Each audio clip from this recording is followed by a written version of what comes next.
He's allowed to do that.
We have a lot of very happy people around the table because we're a great team. It's been a tremendous period of time for our country, and things are going very well. Number of jobs, we have more people working today than we've ever had before in the history of our country, and many other things. And I have a few words to say to you that I think will be helpful. Last night was incredible, not only Texas, but so many other places, and the numbers were fantastic. And they've really been that way for a year. If you look, it's hundreds of people won, and almost nobody didn't win. So, but last night was very, very powerful. So I'm thrilled to welcome everyone to the 12th cabinet meeting of our administration, and we're doing something that no administration's ever done. We're always letting the press join us because we're very open and transparent. You like the word transparent, but we're more transparent than any administration in history. No, to the best of my knowledge, press has never been invited ever to a cabinet meeting for any reason at all. And it's an honor to have you. This team has achieved more than most other administrations achieve in 8 years. We took the most dangerous, unsafe, violent, and open border in the world. Anywhere in the world, there's no border like the border we had, and created the most secure border in the history of our country. We had no people, 12 months now, no people reported in the last 12 months came in illegally. 0 illegal aliens admitted to the United States in the last 12 months, and those charts are made by, you would say, politically unfriendly people. And the reason they don't come in is because nobody comes up, because they know that they're going to be turned away, and if they get in, they're going to be moved out right away. So it's been 0. You're the one that do the reports. I'm actually surprised by the number because I don't know how it can be 0, but they say it's 0 for the last 12 months. In 2025, we achieved the largest drop in the murder rate ever recorded. So the murder rate was quite high, and we achieved the largest drop in the murder rate ever recorded to the lowest level in 125 years. That's the year 1900. And that's despite the fact that many people came in from prisons and from very rough countries and from mental institutions and from lots of other places, drug dealers and others. They came in illegally during the Biden administration. We've gotten many of them out, but we still have some that we're looking for, quite a few that we're still looking for, but we've gotten over 11,888 murderers were allowed into our country. We've gotten a lot of them out. We've gotten some, we put them in jail. We don't even trust the country to send them because they'll come back in maybe. We put them in jail.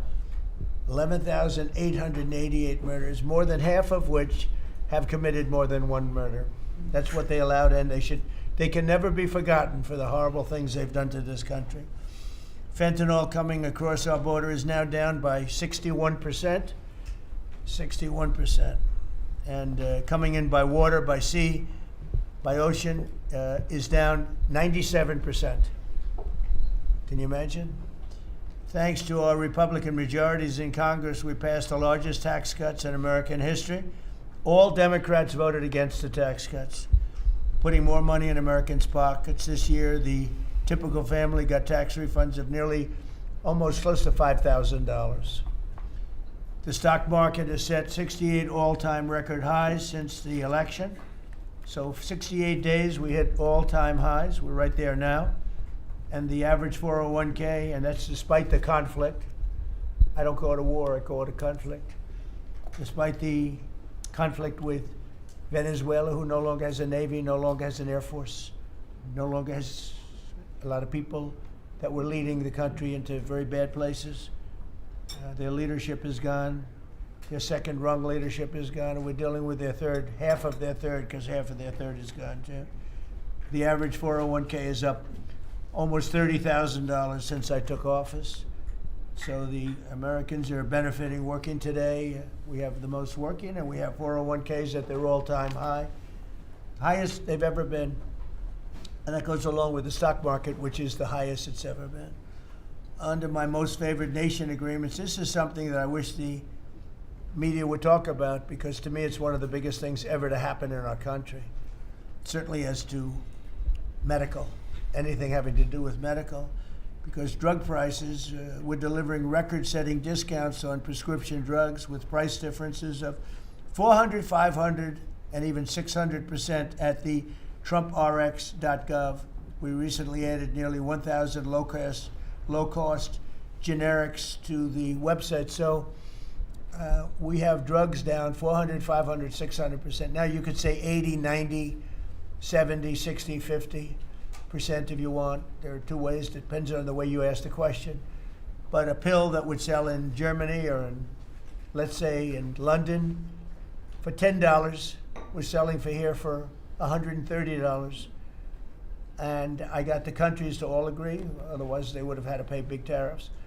I don't want to go into it, but I had some very interesting discussions. They said vehemently no, and then when I said, that's all right, we're going to charge you a 50% tariff on everything you sell into America, they said, well, like we said, we'll say yes. And every single country agreed, and every drug company agreed. So we have most favored nations. So we were paying the highest drug prices in the world. Now we're paying the lowest drug prices in the world. So that pill that I talked about would go from $10 to $20. The world is bigger than the U.S. Hard to believe, but it's true. So it's not like you cut it in the middle. They just had to go up a little bit, but a little bit is a doubling of a price. So a little bit's a lot. So the pill would go from $10 to $20. And we'd go from $130 to $20. Think of that.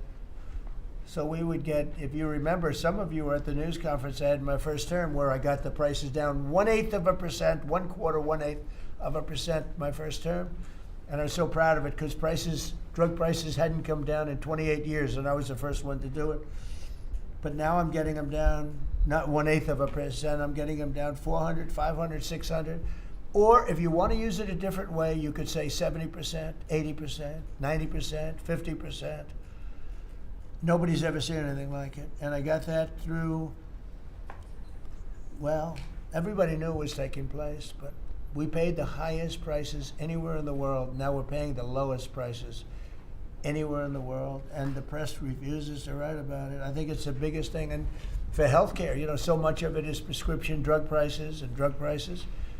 And with them coming down, the healthcare is going to come down very substantially. We recently added nearly 1,000 low-cost generics too, as I said, and that's 1,000 drugs, and it's all on. And this was not given by me. This was given by Dr. Oz and Bobby, and I, wasn't sure whether or not I loved the idea, but they said we want to use Trump. TrumpRx.gov is what it is, and it's the hottest site, I think, anywhere on the planet, from what I understand, Bobby, right?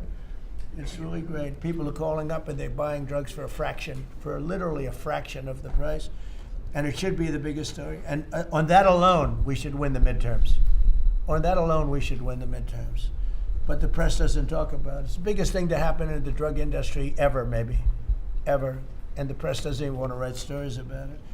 We made the largest ever investment in U.S. military, $1 trillion, and we're asking actually for $1.5 trillion for the coming year.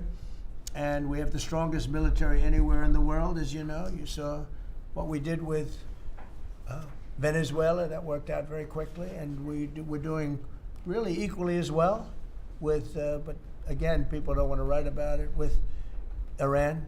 Iran is very much intent. They want very much to make a deal. So far, they haven't gotten there. We're not satisfied with it, but we will be. We will be either that or we'll have to just finish the job.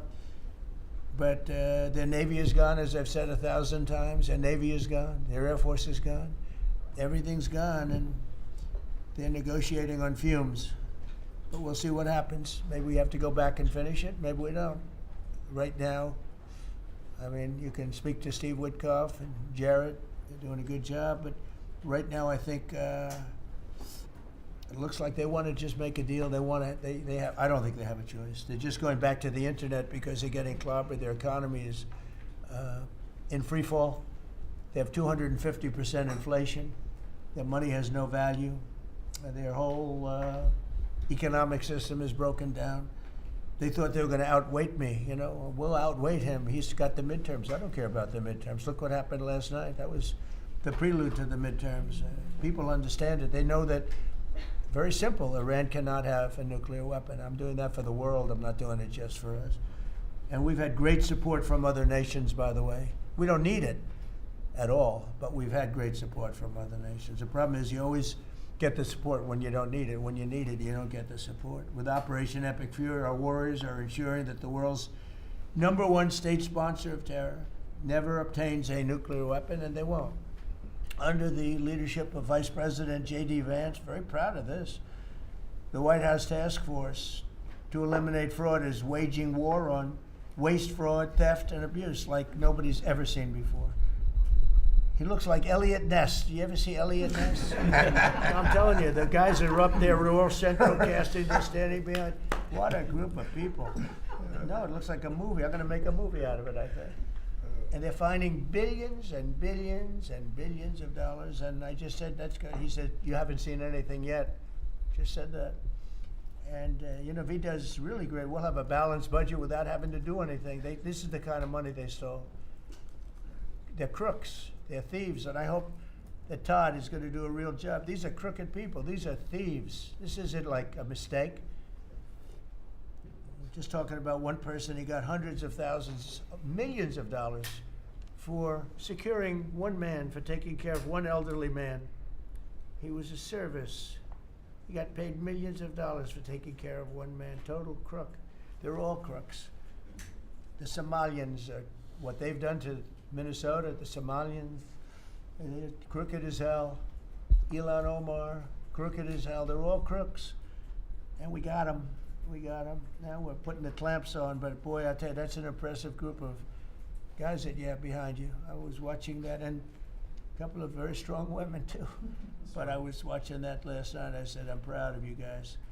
In 2 months, we've exposed tens of billions of dollars of defrauded taxpayer money, prosecuted numerous fraudsters, Todd, and stopped billions of suspicious payments, very suspicious. Oh, you haven't seen anything yet? Well, you see, I'm getting reports from Todd, from JD.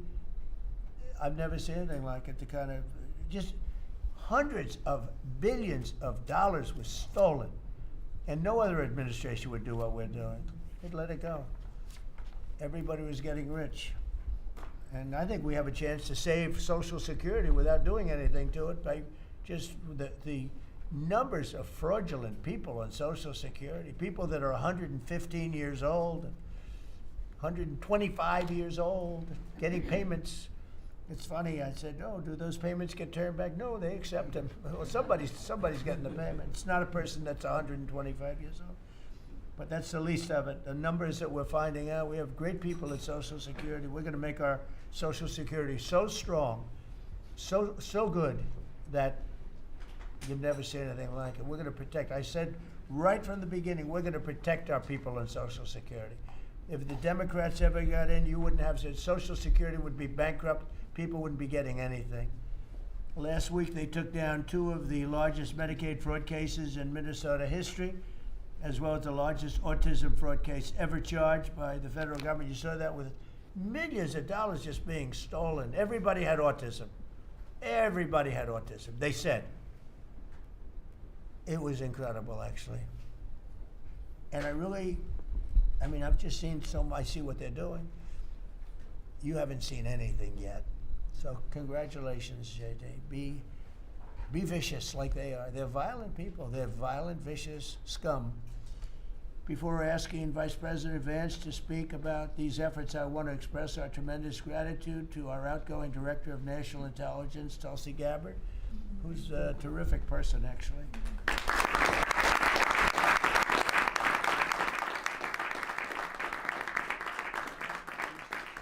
Come up with some findings that were pretty good. And Tulsi's worked tirelessly to restore trust and focus on the intelligence, and with the intelligence community. They all respected her.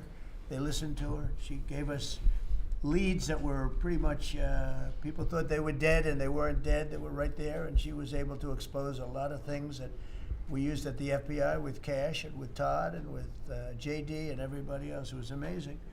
She dramatically reformed the Office of Director of National Intelligence, and cutting the staff by 40%, and she prevented countless terrorists and cartel members from entering the United States. She exposed mountains of evidence related to the Russia hoax, probably the greatest hoax in the history of our country. Although, when you look at the fraud coming out, there's a lot of them. I mean, honestly, there's a lot of them. But the Russia hoax, a great hoax, a very dangerous hoax too, and revoked security clearances of officials involved, and she declassified numerous historic documents of special public interest, including related to the JFK and RFK assassinations, which everybody wanted to see. And we're now releasing a lot of things having to do with space. You know, it's people are very interested in that. It actually became the #1 topic. We're releasing a lot of information having to do with terrestrial things, and people are totally fascinated by it. It's amazing. I wasn't sure if they would enjoy it. It's literally trending #1. Can you believe it? So a lot of people out there are like it. But we're releasing all of that information. And Tulsi, we're praying for you and for your husband. Her husband's not feeling great, but he's going to feel great soon. You're going to get him better.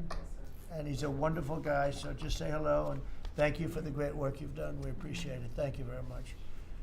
And now I'd like to ask JD to say a few words about the war on fraud, followed by Acting Attorney General Todd Blanche, who's doing fantastically, and Secretary of State Marco Rubio, another one. I mean, we have great people. And the Secretary of War Pete Hegseth, Central Casting. He loves war. I don't know. He's a good man, that one. And Scott Bessent, you talk about a guy doing a job. It's been fantastic. Thank you, Scott. Really fantastic. And a lot of the success that we're having with other countries is what you've been able to do and find.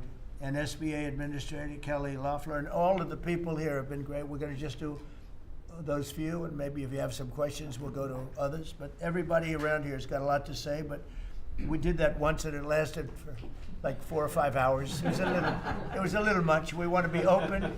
So now if I do it this way, they'll say, he didn't let anybody talk.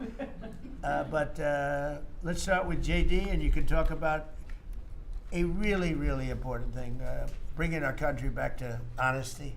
A tremendous amount of money is involved. Go ahead. Thank you. Yes, sir. Well, first of all, thank you for your leadership, sir, and for making it possible. I often find in the fraud task force that there sometimes are barriers that we need to break down, agencies that need to coordinate, and I'll come to the president and say, Mr. President, I need your permission to do, he'll say, for what? For the fraud task force, and he'll cut me off and say, yes, go do it. So the fact that we have dedicated presidential leadership is really what's made this possible, because it does require we've got great people around the table, but sometimes these agencies don't know how to work together at the lower level, and that's one of the things we've had to turn on and force with the fraud task force. So I want to shout out just a few all-stars here. Linda at the Department of Education has been amazing at finding student loan fraud. You've got people who are either illegal aliens or aren't even actually real human beings who are getting hundreds of millions of dollars from the Department of Education for student loans. We have cut that off. We found a lot. We're going to find a lot more. Scott at HUD has been amazing, because a lot of the fraud that we see is housing fraud, people claiming benefits that they're not entitled to, or again, sir, sometimes completely made up people who exist purely to collect fraudulent money from the American taxpayer. Brooke at the Department of Agriculture, something I had no idea until I started this work, sir, that we send hundreds of billions of dollars to the states to administer the food stamp program. The federal government has no insight into whether those food stamps are going to people who are legally entitled or whether those people actually even exist. And so we're working on a number of mechanisms to actually force the states to verify that the people who receive these benefits are actually entitled to them. And I could go down the list. I've gotten a lot of support from a lot of people in this room. Bobby Kennedy and Dr. Oz have been particular all-stars on this, and Kim at H&HS. What they've done with the Medicaid fraud, we found tens of billions of dollars in Medicaid and Medicare fraud just from their hard work. We've cut that off, and yes, Mr. President, we're going to find a lot more. The final thing I want to say, Mr. President, and I know that Todd maybe has something to say about this as well, but I always try to remind the American people, and certainly remind the cabinet officials. By the way, Kelly at SBA has found tens of billions of dollars that were from fraudulent loans that were giving under the Biden administration, and we've now cut that off and recovered a lot of that money. So this has been a whole of government effort, Mr. President. The team really deserves a great deal of credit here. But the final point I want to make, sir, is I always try to remind the American people that fraud is fundamentally a crime with two victims. The most obvious victim are the American taxpayer. They pay their taxes, they expect the money to go where it should go, and that's not happening because of the fraudsters. But there are also victims, people who benefit from these programs that don't exist if we're not actually taking care of the fraud issue. And let me just give one example to build on something you said earlier, sir. One of the people that Todd just prosecuted was a person who was collecting a lot of money from the American taxpayer to take care of elderly citizens, people who worked their entire lives, paid their taxes, should have had dignity and nobility in old age, but it was deprived from them from fraudsters who say that they're taking care of them, who collect a check to take care of them, but then abuse and neglect these people. And particularly one man who died because he wasn't getting adequate care, and that guy was still collecting benefits to take care of a person who he had completely neglected. So not only do you have an American taxpayer who's paying into these programs, you have an elderly citizen deprived of his dignity because we're not going after the fraudsters. Well, now we are. How much money did he get? Sir, hundreds of thousands of dollars, maybe more than that, but we think that that exact type of fraud has been replayed all over our country. That particular case was outside of Minneapolis. We expect that there are tens of thousands of people who are collecting fraudulent money to take care of people, and they're not actually taking care of them. We're of course going to get to the root of as much of it as we can. But again, sir, it's been, I wouldn't say fun, because you find out how much people have been taken advantage of, but it's certainly very good and valuable work. So thank you for giving me the opportunity to do it. Well, thank you very much. Yes, sir. And Attorney General, please. I'll just continue to talk about what the Vice President was just talking about. The way that we are actually, it's one thing to uncover fraud, which we've done, and that's part of it, but it's also prosecuting the bad guys that are doing it and stopping it from continuing. And that's where you have, everybody in this room has inspector generals. And for many years, these really hardworking law enforcement members would identify fraud, and nobody did anything about it. DOJ prosecuted it, but spent a very little resources on that. So what we've done just in the past 51 days, over 400 law enforcement actions in this country related to major fraud. That's search warrants, that's arrests, that's convictions, that's indictments that are filed, and that's just 51 days. And it's not just the great prosecutors. It's the FBI agents, it's DHS and HSI agents. It's everybody in this room that has inspector generals that are now they have been freed up, and it's because of you. It's because of the Vice President saying this is going to be a priority of what we are going to do. Not just the Department of Justice, even though we're the prosecutors that are putting bad guys in jail. It's also the law enforcement at every agency, FBI and DHS. And so we're already seeing results. We had a $1 billion fraud, a conviction at trial last week out of Florida. And this was an organization that was stealing from senior citizens in Florida, duping them. There were call centers set up in the Philippines, and they were duping them to buy medical equipment that they didn't need, that they would never get, and that the taxpayers paid for. And so that's a good win. We arrested 15 guys in Minnesota last week. The Vice President mentioned one of them. These are people that are not, they're just stealing. And many of them are here illegally. And so you have people who are in this country illegally, who are then taking advantage. And the Vice President says something a lot that resonates with me. The generosity of the American people, the generosity of everybody in this room, the leadership, to take care of the people in this country that are the most, that deserve it the most. Children who are supposed to get food at school, and you have men just stealing, taking that money, and so that's what we're focused on. We are standing up, as you know, Mr. President, you allowed us to stand up a new division at the Department of Justice. It's our entire existence of that division is to combat what we're talking about, and then every U.S. Attorney's office is now focused on it as well. So this is something that will result in a better place for every citizen in this country and save money, a lot of money, and also it's the right thing to do for our tax dollars, Mr. President. And billions of dollars was given out just very quickly before Biden left office. Billions. Kelly Olynyk checks in as well. And I mean, I know of many cases, but one, I don't know what's happened with it, but I think you're looking at it. I know Lee was involved in it environmentally. Stacey Abrams was given $2 billion for an account that had $103 in it, an environmental fraud, I guess. And she had $103 in this newly opened account. And before leaving business, they put $2 billion into the account. And they had no reason for existence. They were unable to say what they did with it. $2 billion. Lee, do you want to just mention something about that? Thanks to your leadership, Mr. President, that was canceled. And they no longer have access to that $2 billion. They won like hell. They wanted that money. Go In ahead. fact, it was over $29 billion that it's now been canceled at EPA. You told us to make it a priority. Now this happened as soon as you came in. After the election, before your inauguration, they were caught on video saying that they were rushing to get billions of dollars out the door before you're swearing in because they were afraid that once you were sworn in, you were going to stop it. Well, that part, they were right. We did. We did. Great job. And we're happy to do it, Mr. President. And, the Department of Justice under Todd Blanche's leadership, they just secured another big win in the appeals court on some recently canceled grants for different agencies. So great attorneys making sure that this accountability is delivered over the finish line. It's been a great team effort. And we're building more, most importantly, we're building more factories and plants in the United States now than at any time ever before. $18 trillion coming in. That's not including the 12th month, that's 11. And I say it often that the Biden administration had much less than 1 trillion and we have 18 trillion. And when those final numbers come up, they'll be even higher than that. That's a record in the history of the world. No country has ever done that. And that money's going into plants, and you are giving them very fast approvals, thorough and environmentally correct, but fast approvals, and you're doing a fantastic job. Thank you very much. Another man doing a fantastic job, I think we all agree, is Marco.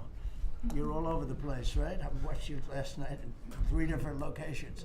So tell us about Iran. Well, first of all, the bottom line is Iran's never going to have a nuclear weapon. And if recent events have done anything, is just remind us once again that they are the world's leading sponsor of terrorism. And they can never have a nuclear weapon. Now, the president's preference, Mr. President, your preference is told us repeatedly, is always to negotiate these things and to figure out if you can have agreements. Diplomacy is always the first option. And we continue to work on that through your envoys, Mr. Woodcoff and Kushner and others, the vice president, who've been very involved. And if there's an agreement to be made, we want that to be made. I think there's been some progress and some interest, and we'll see over the next few hours and days whether progress could be made. I just want to remind everybody, Mr. President, you know this well, you have other options available to you if that doesn't work. But the bottom line is that we prefer the negotiated diplomatic route, and we're going to give it every chance to succeed. I know you're giving it every chance to succeed, Mr. President. But here's the bottom line, because I keep getting asked, what is this all about? It's very simple.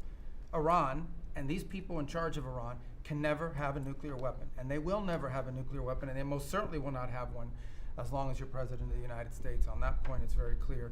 Just 2 quick things I want to touch upon. One, you touched upon the border and security. Part of securing our border is dealing with the people that are in this country unlawfully, many of whom do not want to go back to the country that they originally came from for a variety of reasons. Either we can't send them there or some judge ties us up.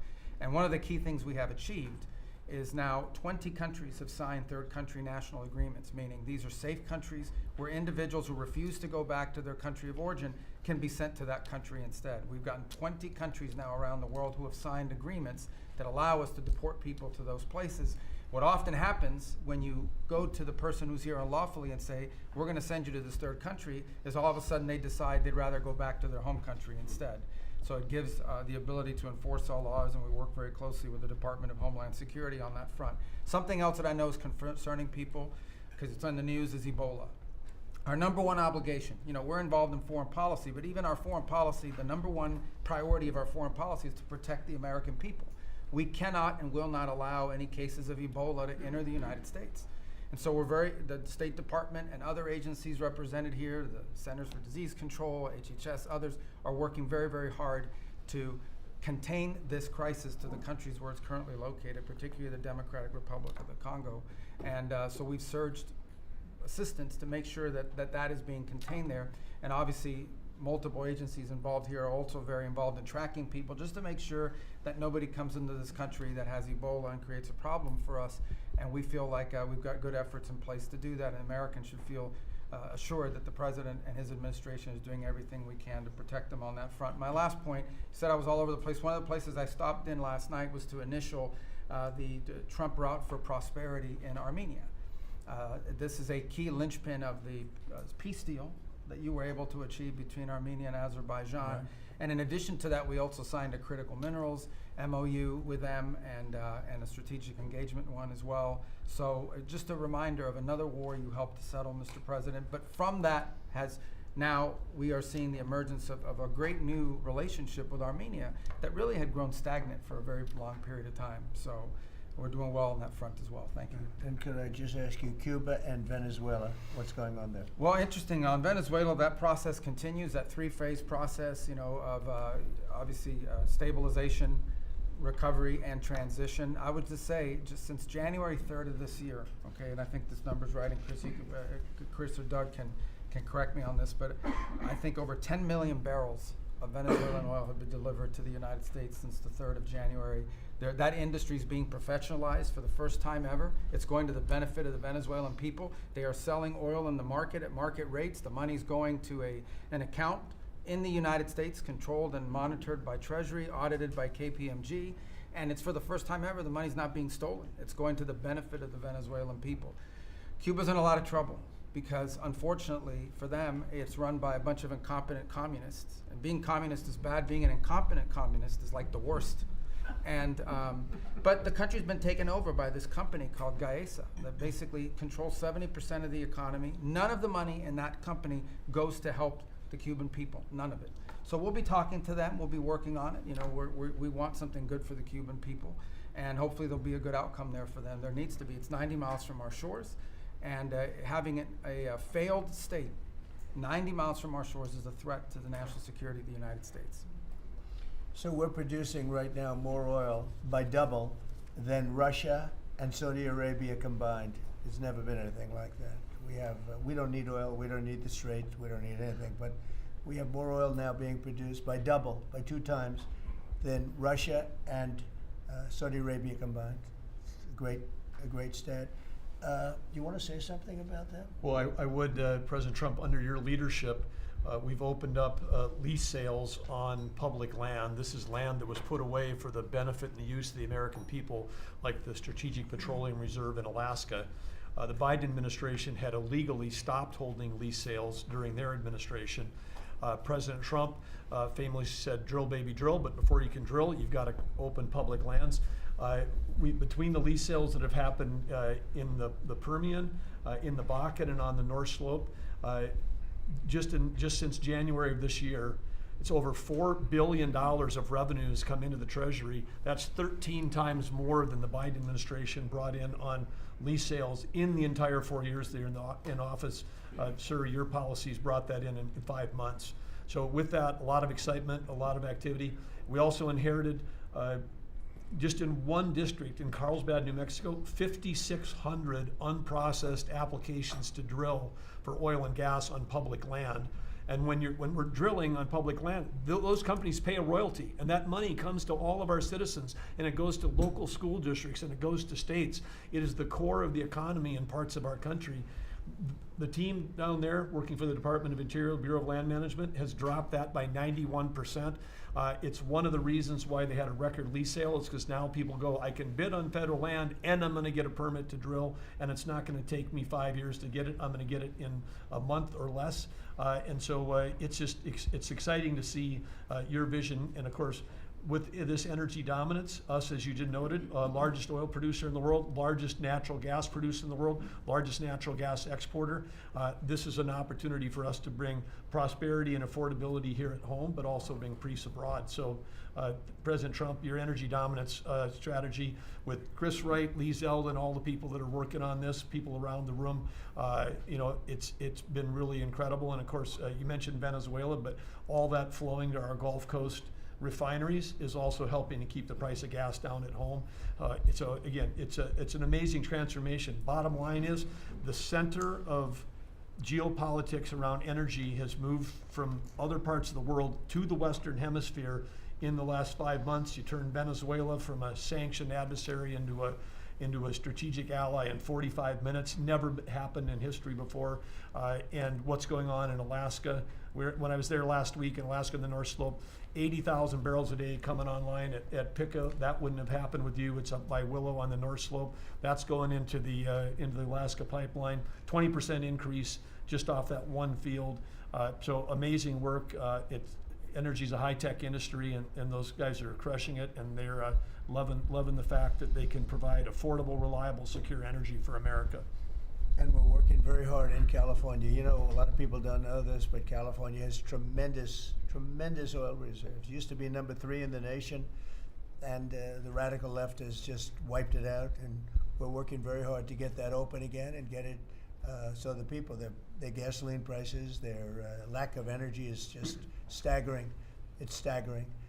And we're actually making very good progress. Even people that were against that at one point, now they're saying, wow, that'd be great. But people don't realize it was one of the, right, Chris? It was one of the top drilling states, one of the, I would say in terms of reserves, as among the top in the country. Nobody thinks of that with California. Everything was just closed down, really violently closed down. And we're opening up some of it, and we're being met with actually great spirit, because they're paying so much for gasoline that they don't have to be doing that. And they have a very incompetent group of leaders, like grossly incompetent. So I think that's going to be something. On a slightly smaller subject, while Doug was speaking, Department of Interior, he and his people have done a fantastic job on D.C. D.C. is looking beautiful. The fountains are almost all open. We had 28 of them. And we have one in particular, a very long lake, we call it, the reflecting lake, between the Lincoln Monument. Nobody's ever seen anything like it. You take a look at, between Lincoln and Washington, you have the longest, like 2,400 feet long. That's longer than the tallest building in the world if you set it on its side. And it's almost 200 feet wide. And actually it was built in 1922, and from 1922 on, it really never worked. It always leaked, and it was a problem, and a lot of things. And hundreds of millions was spent. The Biden administration and the Obama administration spent hundreds of millions of dollars trying to get it to work, and they failed. And we'll be spending, you'll give me a number, but I think it's a very low number. It's like in the number that we originally talked about, where we cleaned it, we fumigated it. We had 10 major truck dumpsters of garbage taken out. Can you believe it? A friend of mine came in, very substantial person from Germany, wanted to see the Washington Monument. I wanted to see the Lincoln Memorial. And he said, I look, but that horrible reflecting pond is disgusting. It's filthy, dirty, and disgusting. I said, really? I drove down. I said, Secret Service, let's take a drive. And we went down. I said, that's terrible. And for the most part, it didn't work. I mean, they wouldn't even have water in there. But when they did, it was just dirty, filthy water that leaked out. And we got to work on it. And it was supposed to cost almost $400 million, because it's like putting the skin on a skyscraper, but bigger, much bigger. Many skyscrapers, you could almost say, other than for the world's tallest. Think of it, the world's tallest skyscraper is shorter than 2,400 feet. So we went to work, and over the years I built hundreds of pools. I build them every time I built the building. I always like to build Olympic-sized swimming pools, and I was very aware of swimming pool, what goes into making a swimming pool. It's not as simple as people think. You never want it to leak. You want to have beautiful surface. I said, you know, I have an idea, Doug. We sat down. I said, let's take that long thing where we're going to fix it with concrete, which leaks, concrete, and all sorts of other materials that all leak and don't look good. They're gray. And, you know, swimming pool, I have a swimming pool right up the road. I built it 22 years ago. It's perfect. I said, does it ever leak? No. It's perfect. Good contractors. I actually called in a couple of the contractors, got some ideas from them, and I gave it to Doug, and Doug's done an unbelievable job. And so they were going to spend maybe $400 million. I don't know. You never know with cost overruns and everything, but it was going to take years to build, 3 years, 4 years. And we'll have it done before July 4th, substantially before July 4th. If we didn't have such bad weather the last 4 or 5 days, we could have been almost done. You can't do the substance of the rain. And what they did is they cleaned it. They took out, as I said, more than 10 dumpsters of garbage, shovels. It was disgusting. Oh, every corner had massive amounts of, I guess that's the way the tide goes, but they had massive amounts of garbage. We then steam cleaned it. We then sandblasted it, and then we pebble blasted it. That's a bigger version of sand. We made the surface as good as it can be, and we're now covering it with the most beautiful blue, very thick. You think of it as a very sophisticated form of rubber. No leaks, no problems, and it's beautiful. It's called American Flag Blue. That was the color we chose. And we are probably 70% finished with it. It's going to be finished. The hard part's done. And then we decided to do much more than originally I thought I was just going to do the surface, but we said the problem is the outer ring looks pretty bad too, where you walk on. So we sandblasted that. This is all additional work. We didn't want to do, when you do something like this, when you do the one, you think the other looked okay, but then when the other, you see the new surface, the old stuff that looked okay looks really bad. So we cleaned that, sandblasted it. The walkways, all of it. It's a tremendous amount of area. It's thousands of feet long, very wide. This is where the people stand, not the water part, the dry part. And we had a combination of granite and stone, and we're pointing it, fixing it. The joints were terrible, everything. The whole place was a mess. And when it opens in a couple of weeks, long before July 4th, we want to have it for July 4th weekend, but it'll be long before that, you will see something that's really going to be beautiful. And now we're looking at the World War II fountain, because that's also in pretty bad shape. On the bottom, we're going to duplicate it, I think, with the maybe with a slightly different color. Actually, we'll go with a lighter color. But Doug and I have a lot of fun doing it. Your staff is fantastic. They've really worked well. But the concept, so think of it, instead of spending $200, $300, $400 million, and it will never work, we're going to spend like $10 million maybe, $12 million. Instead of spending 4 years, we're going to spend, like if you add it all up, like a couple of months. And instead of going through 4th of Julys as a horrible construction site, we're going to have it open before the 4th of July. And the difference is it's better. Somebody said, oh, well, but it's not the same. Some of the fake news would say, well, but it's not. No, it's like the pen story. The pen is better at $2 than it was at $2,000. This is the same thing. This is far better. Won't leak.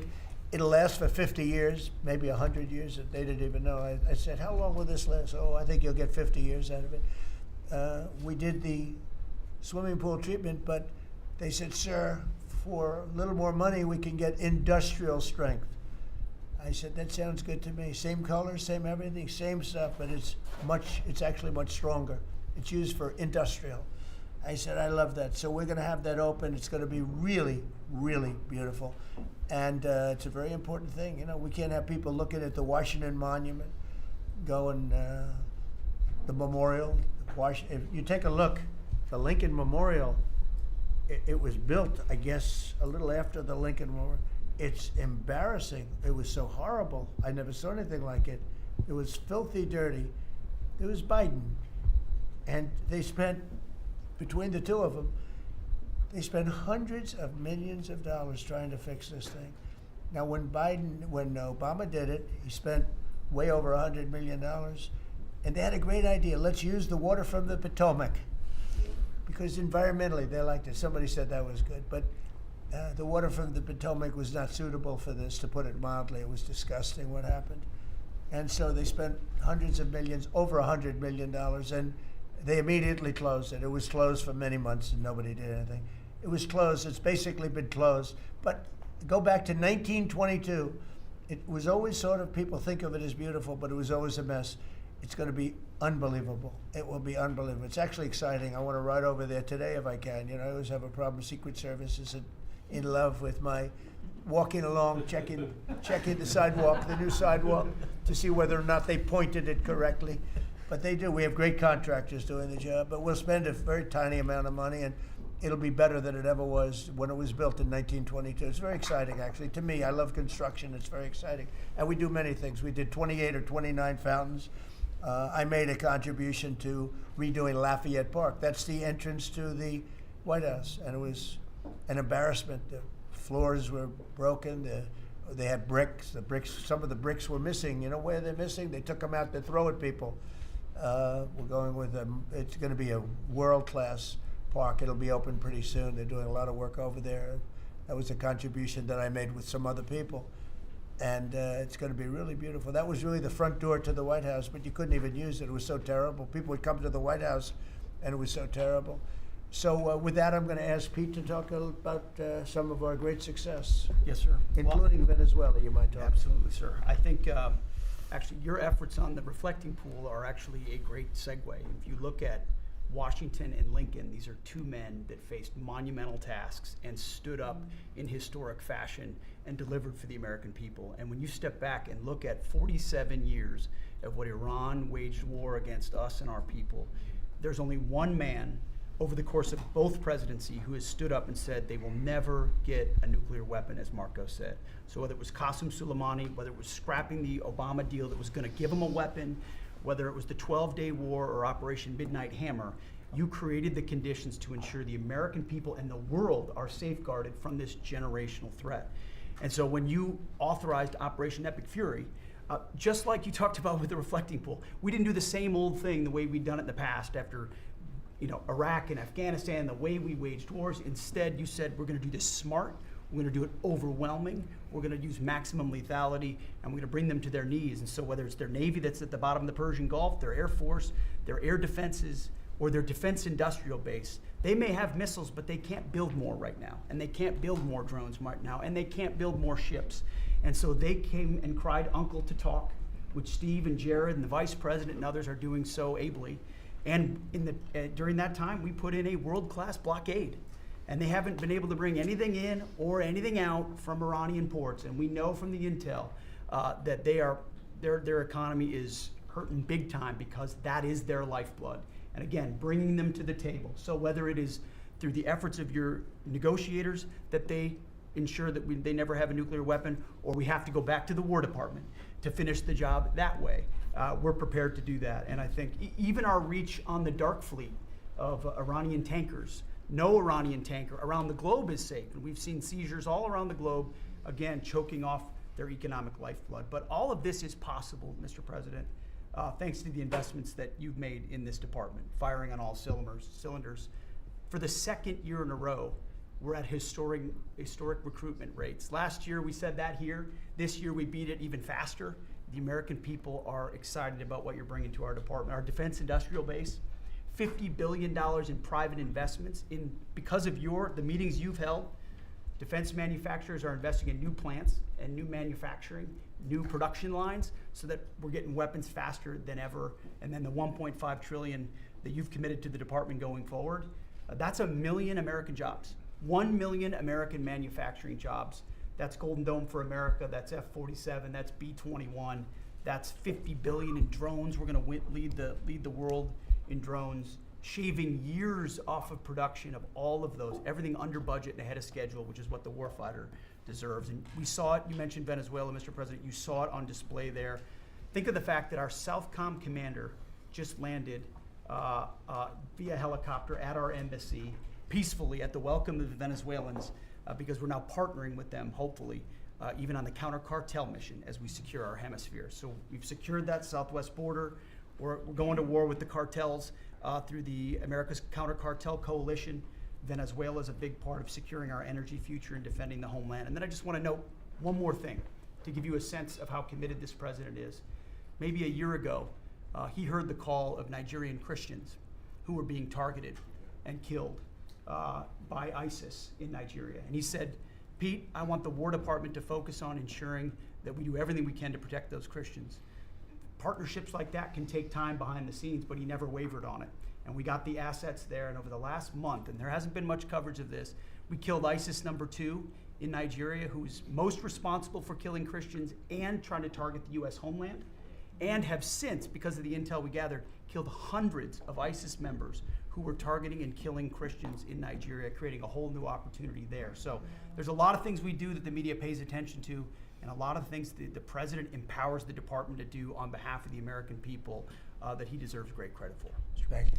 Great job. You're doing a great job. I just want to say on recruitment, We're very proud of the fact that for the previous 4 years, previous administration, they couldn't recruit people. And that included, by the way, police and firemen and others. They were not proud of our country. And they couldn't recruit. Anybody with a uniform and was having a hard time recruiting. And they set record low numbers. They were way, way behind. And literally from November 5th it started. It started even before we got going. But from the time we won the election to now, we've had numbers of recruitment, the likes of which we've never had. Record recruitment in every single branch, and that includes police and firemen. Record recruitment, so we're very proud of that. Thank you. Great job. Thank you, sir. Kelly, please. Mr. President, you have made us a nation of builders again. You're leading us to the greatest economy that the world has ever known, and I see that every week as I travel this country, main streets across dozens of states, from Alaska to Maine. I've been in many of those states 2 or 3 times. I hear it everywhere I go. Please thank the President for putting us back on track. They thank you, they love you, they want more of what we're doing: tax cuts, deregulation, fair trade, energy dominance. Small businesses are spring-loaded, and we see that in the jobs numbers. In the last 2 months alone, we've created over 300,000 private sector jobs in this country. Most jobs are created by small businesses, 2 out of 3. And small businesses, as you know, make up 99% of all businesses in this country and account for half of our GDP. So when that part of the economy is finally working again, they've gotten out from $5 trillion of regulation that the Biden administration put on hardworking small businesses. They penalized growth, investment, hard work, and success. But thanks to the working family tax cuts that every single Democrat voted against, hardworking families, the welders, the waitresses that I meet on factory floors across this country, from Pennsylvania to New Mexico, where I'll be tomorrow. Brooke and I are going to Arizona tonight. So we see this everywhere we go. It's one of the most underreported stories in the media. Main Street is back, and that's because America first. I'll tell you the other thing about fraud. Small businesses are particularly hurt by the fraud because they're some of our biggest taxpayers in the country. And they show up every day. They work hard to provide for their employees, to build their businesses. They're doing it the honest way. And they see fraudsters taking from the American people. It's taxpayer money. And so you think about, at the SBA, we found $200 billion in fraudulent PPP loans that the Biden administration tried to hide and forgive and sweep under the rug. We've turned the first $22 billion of that over to Treasury for collections and to DOJ for prosecution. Our Inspector General is already announcing that people are going to jail. There are jail sentences now being served. We've announced that 140,000 people have been barred from ever getting SBA loans again, defrauding the government for about $9 billion. So we are going to continue our work under the great leadership of Vice President Vance and appreciate the partnership because it's really accelerated our ability to get the job done. But then just back to small businesses. We have record business formation in this country. That's another story that the media won't tell you. Over 500,000 businesses on average a month this year. So it's not just record people working, strong job creation, business formation at all-time records in this country, but we have manufacturing expansion, 4 consecutive months. That means that's a leading indicator, meaning that we have expansion coming. Another story the media won't tell you, 98% of all manufacturers are small businesses. 75% of our defense industrial base is small business. They're our main exporters. And so America first, free trade, fair trade, deregulation, tax cuts, and energy dominance is helping workers on Main Street, and that's why they tell you to tell me to tell you, Mr. President, thank you, and they love you. Well, thank you very much. Great job. Thank you, Kelly. And I just say, you know, we went to China last week. We had an amazing meeting with President Xi. The relationship's very good. We're doing a lot of business with China now, but it's not where they were ripping us off. For years and years, they ripped us off like nobody ever got ripped off. Now it's a very profitable business that we do with China. And they respect our country again. We have the strongest military in the world by far, and they respect our country again. Scott, please. Sir, on the economy, 2 words: resilience and prosperity. The continued resilience of the economy speaks for itself, even during the Iran conflict, and it speaks to the strength of your leadership. pro-growth policies are creating conditions for American families and businesses to prosper. We're entering the second half of our 250th anniversary year with renewed optimism and momentum. It has never been a better time to be an American, and as you said earlier, we have a record number of Americans working. The economy that you are building is not only strong, but secure and resilient and better positioned to compete globally. Real GDP has risen 2.7% over the past 4 quarters, something that many economists said couldn't be done. In the first quarter of 2026, despite the Iran conflict, GDP grew at a 2% annual rate. The Atlanta Fed GDP now is predicting 4.3% for this quarter. In terms of prices, I believe the prices are transitory. Oil will be lower than pre-conflict levels when this ends. Natural gas is already down, as you mentioned. Drug and pharmaceutical prices, they are plummeting, and rent is down. We are more resilient to energy price fluctuations due to your energy dominance agenda, to regulatory efforts, and we have never sold so much energy to the rest of the world. Business investment rose at a 10.4% annual rate in the first quarter. Capital expenditures and business equipment rose more than 17%, and that is as a result of the tax bill and tariffs. Jobs related to commercial construction, factory construction, are up 90,000 since your inauguration. In the past 2 months, the private sector, as Kelly said, has added 313,000 new jobs. And those are private sector jobs, sir, including 13,000 manufacturing jobs. We have construction jobs, we're building the factories, and those will turn into manufacturing jobs. The stock market has hit new highs. The stock market lives in the future. It is seeing on the other side of this conflict, it is a strong symbol of optimism for the future. Corporate earnings are high, and wages are doing well. For the tax season, we had the best tax filing season in history, which is a victory for Main Street. The average refund was nearly $3,300, 11% increase from last tax filing season. And importantly, 62 million returns had one of your 4 signature policies: no tax on tips, no tax on overtime. They reduced taxes. 85% of our seniors paid no taxes on Social Security, and the deductibility of auto loans for American-made cars. For what I believe is the most important government benefit for young people since the GI Bill, the Trump accounts. The app will be available on all major platforms tomorrow morning, and it will place the American dreams into the palms of the hands of parents and children. Nearly 6 million kids have been signed up for Trump accounts, and they will launch on July 4th, and it will be a great symbol of the 250th anniversary. Main Street prosperity, workers have seen positive wage gains. The unemployment rate remains low at 4.3%, and private sector job growth is strong. So sir, just to reiterate, resilience and prosperity have been the marks of your second term. It's been great. It's been amazing, actually. Any questions? Thank you, Mr. President. Iris Tao with NTV Sister Media with the Epoch Times. We've done a lot to clean up DC and fight crimes here, and as a lot of Americans and people from all around the world are coming to the nation's capital ahead of the major 250th birthday events here, how important is it for you to really keep delivering on these results, but also what does it mean for America's identity on the national and international stage? So I'm very proud of DC because when we came here, a little more than a year ago, it was a very dangerous place, and now it's a very safe place. It's been incredible what's happened as you see the crime numbers. We had restaurants closing up, and nobody wanted to go to a restaurant. They were afraid to walk to work.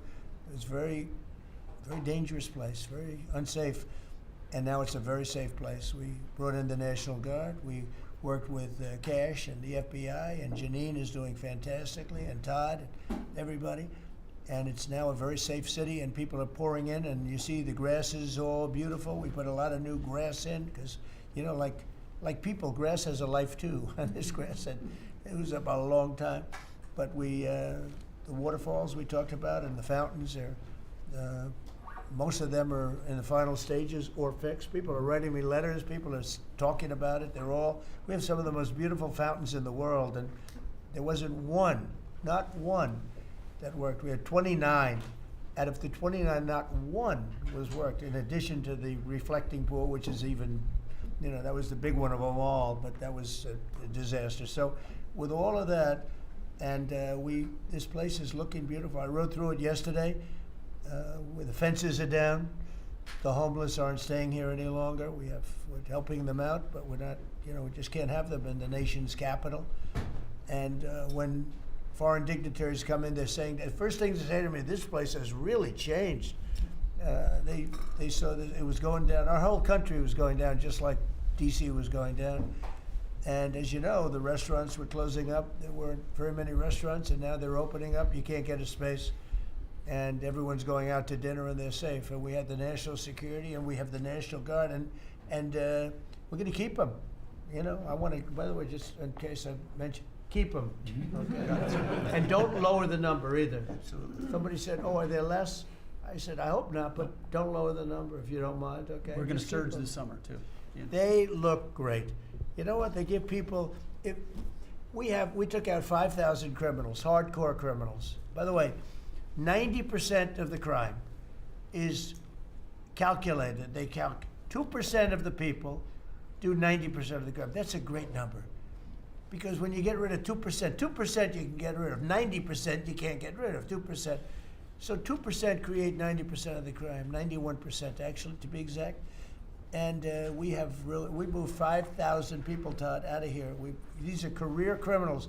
Many of them came over from the last administration through the open border, the ridiculous open border, no vetting, nobody knew who they were. They came out of prisons, they're drug dealers, there were people from mental institutions. And Washington, D.C. is now a safe and beautiful place. And it's only going to get more beautiful. Yeah, please. President Trump, thank you so much for having us in here today. What are your thoughts? Why do you think that Joe Biden is trying to sue the Department of Justice, former President Joe Biden, to have his tapes that he did interviews on blocked from the American people hearing them? Do you think that he's trying to hide something? And maybe Acting Attorney General Todd Blanche could comment on if they will countersue and release those tapes to the American public. Are you talking about it with respect to his book? With respect to Well, I'd like to see it. I don't know. Maybe there's some constitutional reason. I don't know. I would like to see what he has to say, because we can never allow what happened to this country to happen. The man was grossly incompetent, and the Democrats, I call them the Democrats because the policy is so bad, but they came very close to destroying our country. We can never let it happen again, and I hope that you're able to produce that. I think it would be very interesting reading for people. Mr. President, Iran wants control of the Strait of Hormuz. Would you accept a short-term deal that allows Iran and Oman to control the strait? And would they have to open it immediately, or would you be open to that happening over a period of time? No, the strait's going to be open to everybody.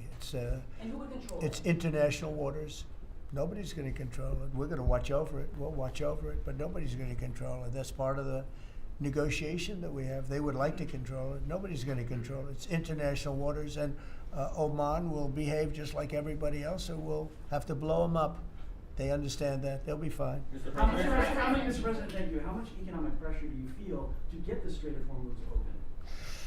Well, you have to say, the United States has so much oil that we are an exporter of oil. So we have plenty of oil. We're very lucky. We're blessed with the greatest piece of land in the world from that standpoint, and we have more than anybody else. And now when you add Venezuela to it, we have, I think, 64% of the world's oil. And we're getting along very well with Venezuela, by the way. It's being run really beautifully. The big companies are moving in. It's going to be amazing, because it's also, like us, they're very blessed in that sense. But we have natural energy that no other country has. We have more than anybody else. So it's really a world problem, because most of the world doesn't have that. And we're making it available. During the closing, I don't know if you've seen some of the satellite pictures, boats, hundreds of boats lined up. It looks like, I used to say, the Long Island Expressway with cars. They're lined up, and they're coming to Texas, Louisiana, they're coming to Alaska to fill up their boat. They're big boat. Some of them are really big, 2 billion gallons. Even bigger than that now they make them. They make them up to 4, Chris, I hear. Now they make them up to 4. The 4 are now the big ones. Used to be the 1s. Now it's 4 million barrels of, think of that, 4 million barrels of oil in one boat. But they're lined up and they're right now heading to Texas, and they've already filled up and they've gone back. In addition to that, you have a lot of boats, you have about 1,500 boats in the strait wanting to get out, and at the right time we'll release them. But the American people, sir, are seeing higher gas prices. Yeah, they It's are. come down a little bit, but it's still $4. No, it's come down. 45 cents. Oh, it'll come down a lot. It'll come down to where it was before. We had it when I was in Iowa. We had we're driving by and we saw gas stations, $1.90 a gallon, $1.85, $1.87 were the three that we saw. We had it down in some places below. Now we can't help at California where they charge so much tax that you lower it and they charge tax. They've got to straighten the act out in California, but we had gasoline down to a very low number. I think we'll be hitting that number shortly after that whole excursion ends. Does that give you more urgency? But regardless of anything, as Marco said better than anybody can say it, you can't let them have a nuclear weapon. They would use it instantly. They wouldn't think about it. They would use it instantly.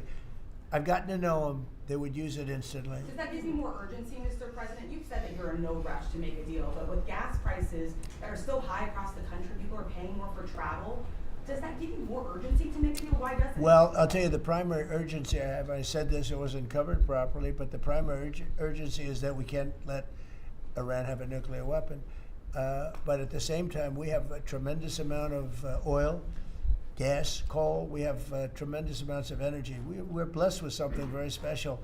Those prices are going to come down. They're going to come down fast. I think that you'll see, actually, Todd, I think you're going to see lower prices that we had even before we did this. Now, I knew there'd be an increase. I said, we have a choice. We don't have to do anything. And in 2 years or 1 year or 2 months, because Iran would have had if we didn't hit them with the B-2 bombers, Iran would have had a nuclear weapon within 2 weeks from that date because they were ready to go. And if they had a nuclear weapon, it would have been used already. It also would have been used had I not terminated the Obama deal, the Iran nuclear deal, as we call it. That was in my first term. Had I not terminated that, they would have had a nuclear weapon a long time ago. I would say it was a guarantee that it would have been used, and it would have blown up Israel. It would have blown up the entire Middle East, and that's never going to happen. Yeah, please. Mr. President, on Iran, would you be comfortable with Russia or China taking their stockpile of highly enriched uranium, and have they offered? No, I wouldn't be comfortable. That would not make me comfortable. Is the U.S. considering easing sanctions on Iran to allow Iran to sell its crude to market? No, we're not talking about any easing of sanctions or giving money. No sanctions, no money, no nothing. We have control of money that they claim is theirs. We'll keep control of that money. And when they behave properly and when they do what's right, we'll let them have their money. But right now, we're not doing that, and it's not. One thing is not contingent on the other. Mr. President, on the shooting last weekend, it came barely a month after the third assassination attempt against you during the White House First Women's Dinner. What was your reaction when you first heard about the latest shooting, and what gives you the courage to really keep doing your job effectively without thinking about these threats every day? Well, I can't think about it because if I thought about it a lot, I wouldn't be a very good president. I wouldn't be here, probably. I'd be up in some room with a locked door and say, just leave me alone. So I can't really think about it. It's just something that, it's a sad part of life. It's a dangerous business. What I'm doing is a dangerous business. And they say, and look, we have been maybe the most consequential, but we certainly have been one of the most consequential. This group has been a very consequential administration. And they say if you're not consequential, you don't have so much problem. If you are consequential, you do. So you have to look at that. But it's a shame. It's a very sad fact of life. Look, anybody in office, not only in this country, in other countries too, but when you are a consequential president, your life is in grave danger. I knew that. Yeah. Mr. President, how would you characterize the current state of the talks with Iran? I guess if it were a football field, what yard line would you be on? Well, I think we're doing very well. They are starting to give us the things that they have to give us. And if they do, that's great. And if they won't, then the man on my left is going to finish them off. Is there a time frame in your mind? What? Is there a time frame in your mind for? I mean, it happens quickly. The problem is every time I mention a time frame, for instance, I see, we've been doing this for a few months. Vietnam lasted 19 years. Korea lasted 8 years. Afghanistan lasted many years. They were all many, many years, and we're into it for a few months. And I read about you people like you. What's taking so long? But we're in it. We lost between two big wars, Venezuela and Iran. We lost 13 souls, 13 great people. Met the parents, great people. And it's a terrible thing, but 13. If you look at the war casualties and the deaths in wars from Vietnam and all that, they lost hundreds of thousands of people in numerous of these wars. We're very cognizant of that. We want to lose very few. We want very few to be injured. We're very careful. But war is war. War's dangerous. But we've lost 13. I saw the Democrats took an ad putting in the 13 people that were lost. And when you look at hundreds of thousands of people that were lost in the Middle East, Iraq, all the different wars we were in, we have done an amazing job. With that being said, I hate to lose 13. I hate to lose one, but we've been very capable. I mean, when you think of it, we took over Venezuela in one day. We have done a similar job, but we said, well, give them a little chance at the request of somebody that we greatly respect from Pakistan, the Field Marshal and the Prime Minister. They've been great. They asked us, would we pause the war for a little while because they'd like to, so we will do that. But we had them beat. They're, no better now. We could close it out very quickly. If we can do it in a different way, that'd be good. If we get everything we want, but we could close that out very, very quickly, and we may have to. I don't think so, but we may have to. Mr. President, ask you about the World Cup, if I could. Yeah. The U.S. spent a lot of money getting the World Cup here and increasing the infrastructure. Does the economic benefit outweigh the cost? No, the World Cup is great. It's the most successful they've ever had, ticket-wise. It's they've never had anything that sold so quickly. It's amazing because it's the United States. You don't think of I call it soccer. It's just easier to do because we have football and they have 2 footballs, right? They call it football. But most people never thought they'd see anything like that. The World Cup, it's turned out to be the most successful World Cup from the standpoint of what's happening than they've ever had. Yeah, please. Thank you so much. Robin Ortiz with Turning Point USA. I have one question for you and one question for Vice President J.D. Vance on fraud. What's your message to the New Jersey leaders pushing back against ICE operations at Delaney Hall? About ICE? Yes. Or about NICE, as I call it, NICE. The NICE facility. I'd love to change the name, call it NICE. They do a great job, and it's all paid for protesters. You can see by the signs. The signs are all made by the same beautiful factory. It's a printing plant. In fact, I'm thinking about using it. They do such a nice job. These aren't protesters. These people are fake. They're all paid for. And I will tell you, Tom Holman and that whole group, and now Mark Wayne is so incredible. Mark Wayne, do you want to just respond to that? We run the finest facilities anywhere in the world of their type. But we have some horrible killers. We have killers. We have guys that have murdered numerous people in there. And these are the people they're trying to protect. There's nobody that runs a facility like we do. Mark Wayne, please. Yeah, it shows this radical left Democrats' priorities when they decide to go out and protest a detention center where we're housing rapists, child predators, murderers, drug dealers, and they choose Memorial Day of all the time to go protest something that they say that that it's because they're on a hunger strike when there was only a handful of individuals that was refusing to eat because they want their ethnic group or their ethnic right food. Well, they can go back to their country and get whatever food they want. The fact is, we're giving them the calories they want. This isn't Holiday Inn. We're giving them sanitation.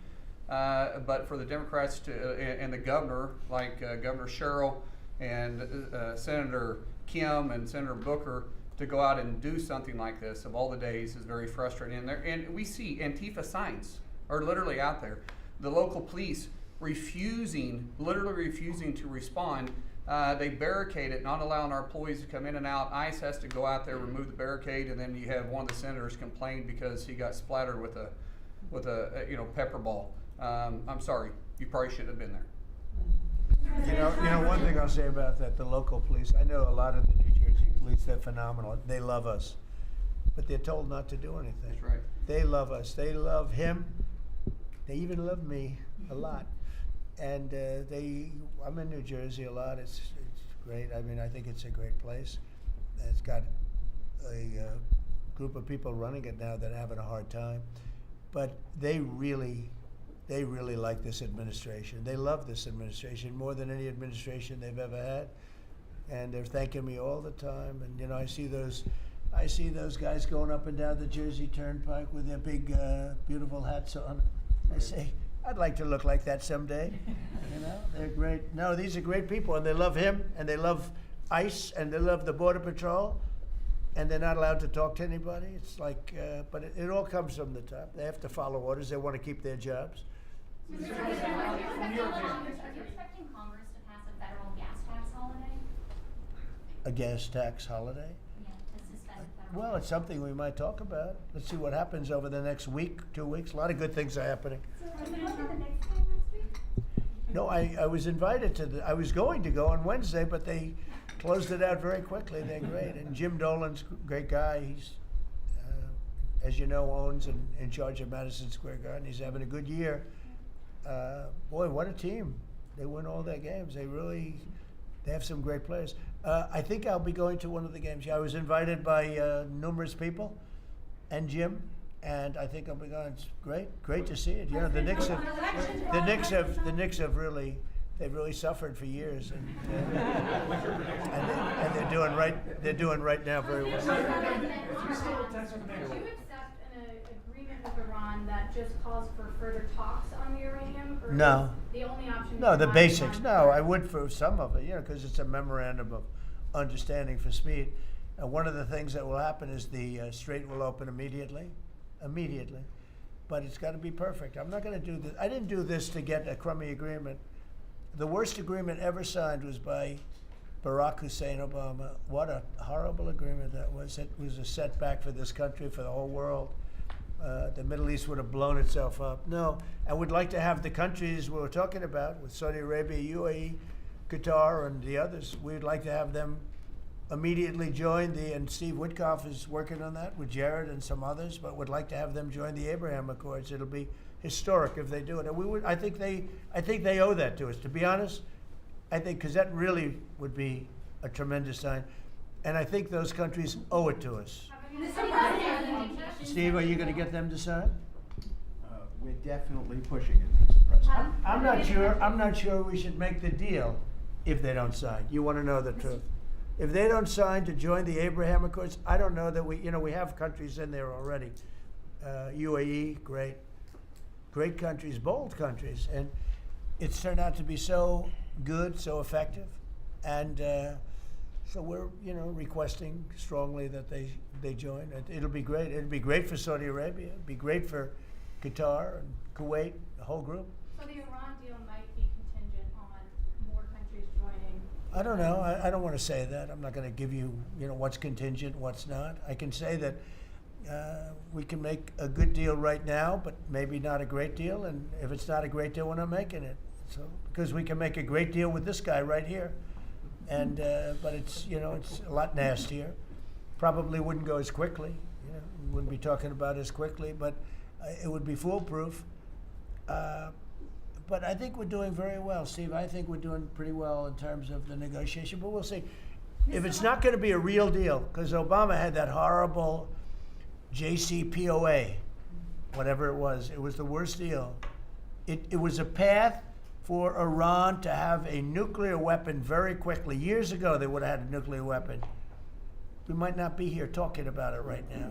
They would have had a nuclear weapon. And frankly, Obama picked the wrong country. He should have picked another country. I won't tell you what it was. But he picked the wrong country when he picked Iran. But we have things understood now with Iran. It's been nasty. They've lost their leaders. They've lost. And it really is regime change. We didn't set out for regime change. But by the fact that we're dealing with a totally different group of people than we were at the beginning. And frankly, I find them to be much more reasonable. I actually find them to be smarter, but I find them to be much more reasonable. This is regime change. One regime is gone, another regime is gone, we're dealing with the third. Pieces of it, because some of them are gone too. And I find them, I think how can you have a stronger regime change than that, you know? So I do find that. I'd like to thank you all very much. We're doing great. Our country is doing fantastically well, and this group of people is outstanding. Thank you all very much.